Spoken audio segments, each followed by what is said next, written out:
के तहत या जो गलत चीजें छापने में उस अखबार ने एक अहम भूमिका निभाई है। आपको इस बात के बारे में कब पता चला? क्या आपको पहले से ये चीजें कुछ मालूम थी, लगातार कवरेज जो हो रही थी, या विक्रम या दुर्गा बहन ने जिस तरीके से आपको बताया, कुछ और विस्तार से बताना चाहेंगे आप? देखो, संदेश से हमारी कोई जाति दुश्मनी नहीं है। वो एक अखबार चला रहे हैं, उनको इस्तेमाल कर रहा है ये ग्रुप। ये उन्हें समझ लेना चाहिए कि अब और ज्यादा इस्तेमाल न हो तो अच्छा है।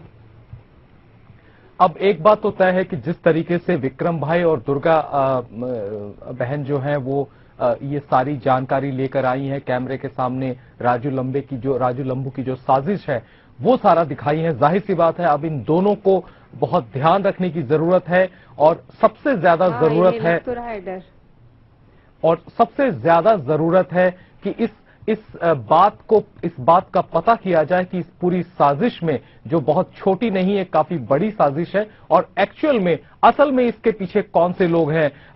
आपकी जो नीलम जी बात हुई है विक्रम भाई या दुर्गा बहन से, कुछ और चीजें आपको पता चल पाई हैं जो आप हमसे शेयर करना चाहेंगी? देखो, मुझे जो मेन पता चला है वो ये कि ये सारे हथकंडे अपना के थक गए। अब ये सिर्फ और सिर्फ लड़की ढूंढ रहे हैं, बापू आसाराम के खिलाफ बोले और उन पे आरोप लगाए कि इन्होंने कुछ इस तरह के यौन उत्पीड़न किया है या इस तरह की हरकतें करी हैं। ऐसी लड़की ये पूरी दुनिया में ढूंढ रहे हैं, इन्हें मिल नहीं रही। और दुर्गा इन्हें हाथ में लगी तो इन्हें लगा चलो प्रेस कॉन्फ्रेंस से एनकैश कर लेते हैं, लेकिन अब उन्हें अंदाजा होगा कि दुर्गा भी बापूजी की शिष्या निकली।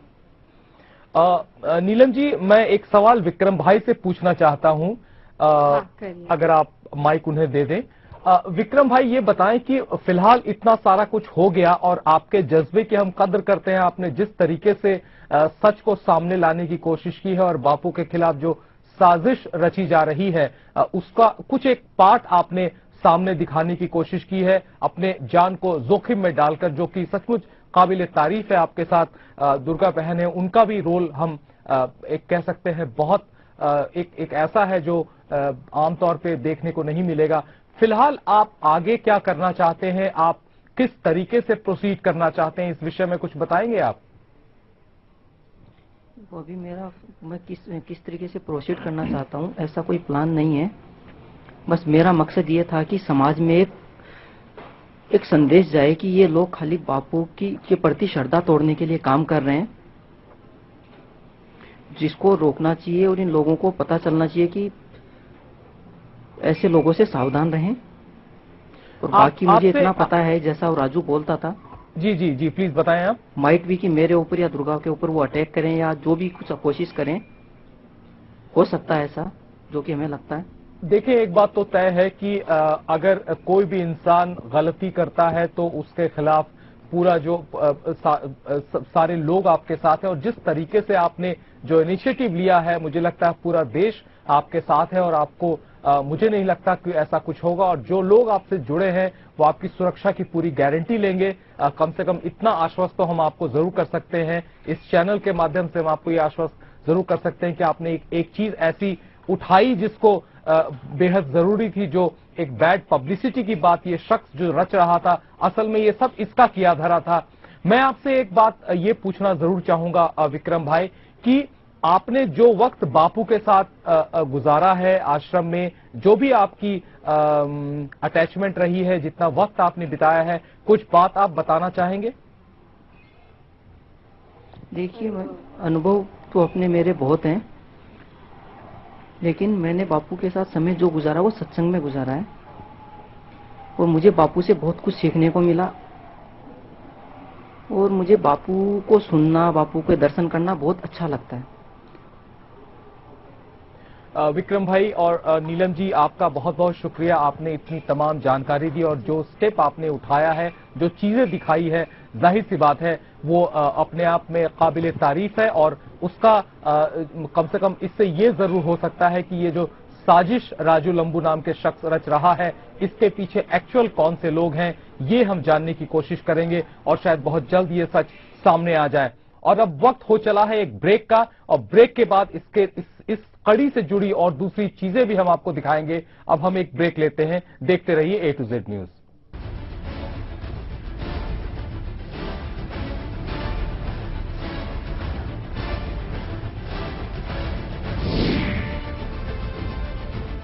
ब्रेक के बाद आपका स्वागत है। अब हम आपको दिखाएंगे बापू के खिलाफ रची गई साजिश में राजू लंबू ने कैसे किया तांत्रिक का इस्तेमाल। काला जादू करने वाले इस तांत्रिक को राजू लंबू ने 40,000 रुपए दिए और मीडिया के सामने पेश कर दिया। बापू के आश्रमों को बदनाम किया। सुखाराम औघड़, ये औघड़ भी नहीं है, कुछ भी नहीं है। और इसका प्रमाण पत्र जो है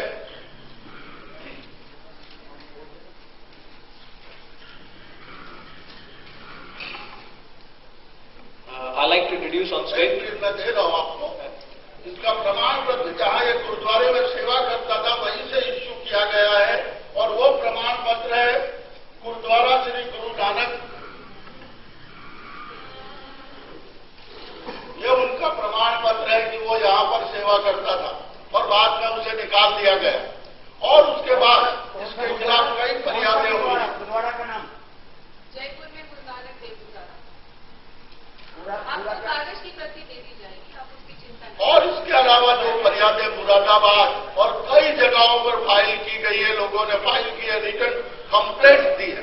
अरे इसके अलावा आप टीवी में देखोगे कि इसे रोज दारू चाहिए, रोज एक लड़की चाहिए और वो ये सब राजू ने सप्लाई किया है, वो सब इसने कबूल किया है वहां टीवी में। फालतू बैठे रहना पूरा दिन क्या करे आप, ये तो मुश्किल नहीं है आपकी मालूम। मैं तो तांत्रिक दावे को लेके, और तांत्रिक था ना वो जिसने इसकी कंप्लेन, उसको 5 दिन तक मैंने झेला। क्या वो आ गया अहमदाबाद तांत्रिक बाबा आपके पास, अहमदाबाद हमारे पास रेडराज के पास आए, रेडराज ने मेरे पास किस्ता दिया उसको, ये तांत्रिक है। उसके बाद उसने मेरे को खरीदा दिया। अब वो आया मेरे को बोले होटल का कमरा, एसी कमरा चाहिए, इतना बड़ा कमरा चाहिए, भैया ले ले एसी कमरा, ठीक है। रात हुआ उसने कहा मेरे को माता को भोग लगाने के लिए दारू चाहिए, तो रात को उसको लाके दारू की बोतल दी।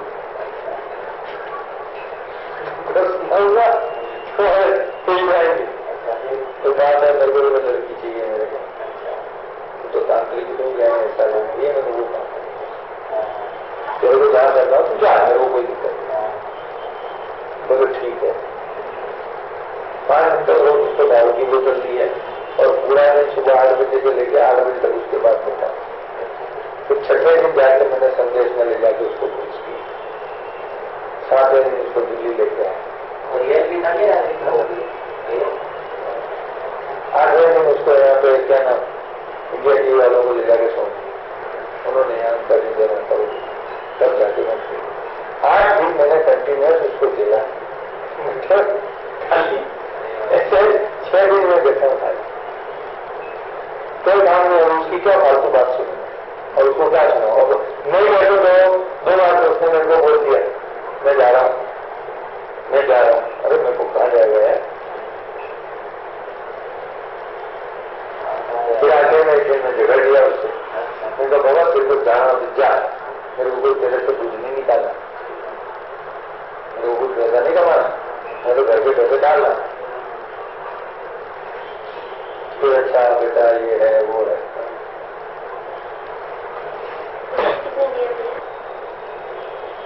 क्या बोलूँ उसको अगोरी को मैंने कुछ भी नहीं दिया।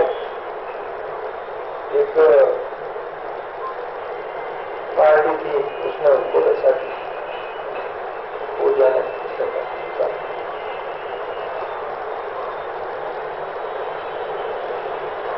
40,000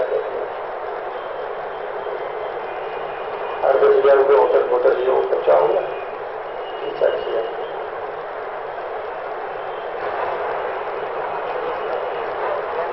वो थोड़ी केस करेगा, पार्टी को संदेश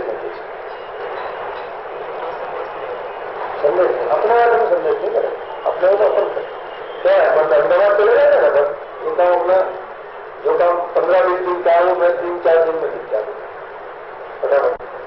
आप जब तक मुझे नहीं समझ पाओगे, क्या मेरा हेतु नहीं समझ पाओगे, तब तक आपको भी अच्छा नहीं लगेगा। वो बाबा था बराबर, उसको ये लग रहा था कि राजू में 2 लाख रुपए कमा लेंगे और मेरे को 40,000 कमा। जब क्या राजू भाई तो घर का पैसा लगाया, घर का टाइम लगाया और मेरे लिए मेहनत की, तो उसको लगा नहीं यार मैं आपके प्रति गलत सोच रहा हूं। आज आप भी आपके मन में भी ऐसी गलत क्यों हो? इस तरीके की हमें मैं बता रहा हूँ, होता है, शुरुआत में नहीं होती, पर जब मैं बात करूंगा हम आगे बढ़ेंगे तो आपको ऐसा लगने मेरे को कोई पूछे नहीं, भगवान ने खूब दिया। आपने देखा किस तरीके से